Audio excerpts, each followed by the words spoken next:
Welcome back to Wealthy Business, your go-to channel for finance, global news, and personal growth. Today's story is monumental. Former U.S. President Donald Trump is returning to the Middle East, and his stops in Saudi Arabia, Qatar, and the United Arab Emirates could change the geopolitical and financial landscape dramatically. Let's break it all down. Trump lands in the Gulf on May 13th, and he's bringing with him a packed agenda.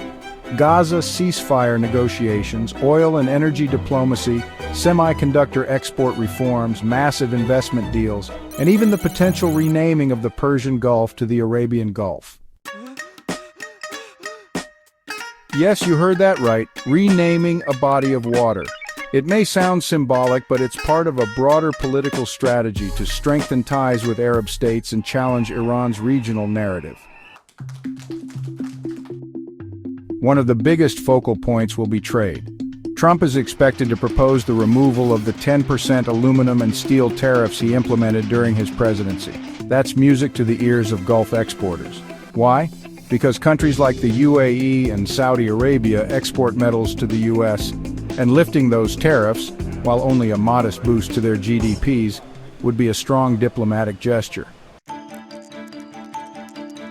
More importantly, Trump's long-standing relationships with Gulf leaders, coupled with his family's business ties in the region, could help push forward new trade agreements. Critics warn of conflicts of interest, but the Trump team has firmly denied those claims. Trump isn't flying solo. CEOs from major U.S. corporations, BlackRock, Citigroup, IBM, Qualcomm, Alphabet, Franklin Templeton, and Palantir, are also heading to Riyadh. Why? Because a U.S.-Saudi investment forum is being held the same day. Expect headlines, expect deals, and most of all, expect AI to dominate the conversation.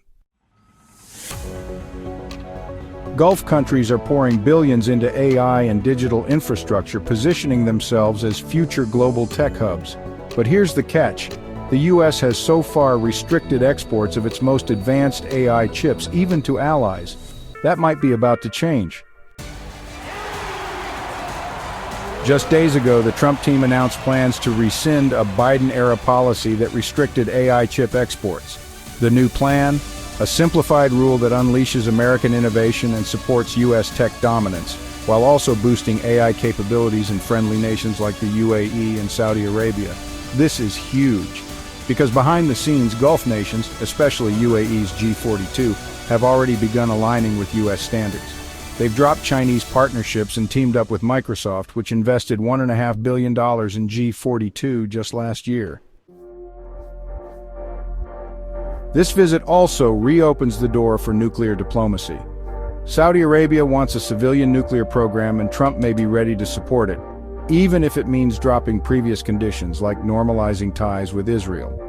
Energy Secretary Chris Wright hinted in April that the U.S. and Saudi Arabia are on a pathway to a civil nuclear deal, and Trump could make a major announcement during his trip.